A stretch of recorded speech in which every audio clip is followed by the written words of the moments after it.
Hello guys, সবাইকে আলু ব্লগে আবার স্বাগতম। দেখো আমার মা কি করছে, হাঁসের ডিমের ঝোলের জন্য মশলাটা কষাচ্ছে। আর এখানে ডিম ভাজা হয়ে আছে, হাঁসের ডিম। তো হাঁসের ডিম আমার মা মানে মুরগির ডিমটাই যখন করে বেশি করে, হাঁসের ডিম তো পাওয়া যায় না, কম করে, মানে পাওয়াও যায় না। আর খুব হাঁসের ডিম একবার করে কড়াইটা নাড়াচ্ছে আর একবার করে ঘুরে ঘুরে বেড়াচ্ছে। তো যখন ডিম ভাজছিলাম সেটা বল। হ্যাঁ, আমি ভয় পাই বাবা।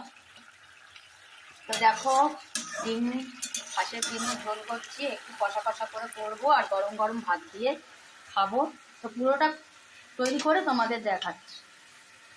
এমনিতেও যখন আজকে সকালবেলা রান্না হয়েছিল মেথি শাক বেগুন দিয়ে, আর হয়েছিল ডাল ধনেপাতা দিয়ে, আর মাছের ঝাল করেছিল। তো এই নিয়ে খাওয়া দাওয়া হয়েছিল। তো এখন সন্ধ্যেবেলা মা ডিমটা করে নিচ্ছে, মা তো তাড়াতাড়ি রান্না করে নিচ্ছে। হ্যাঁ, আমার শরীরটা ভালো দিদুর না। নেই, ওরা দীঘা গেছে, কালকে সন্ধ্যে বা রাতের বেলা ফিরবে। তো তাহলে তোর মাকেই করতে হবে। তো তোমরা একটু ডিমের ঝোলটা দেখেই যাও, প্রথম ব্লগটা তুলছি, ডিমের ঝোলটা কেমন করে একটু দেখছি, ভালো করে শুকিয়ে শুকিয়ে আমার দেখাবে। তো এই যে ডিমের ঝোল, দেখো তোমরা কি সুন্দর।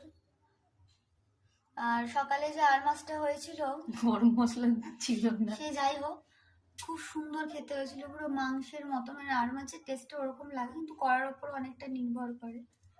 তো এই যে ডিমের ঝোল রাতে গরম গরম ভাতের সঙ্গে খাওয়া হবে।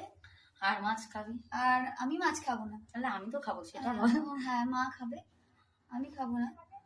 তো দেখতেও খুব ভালো লাগছে, খেতেও আশা করি খুব ভালো লাগবে। হাঁসের ডিম এমনিতে খুব ভালো লাগে।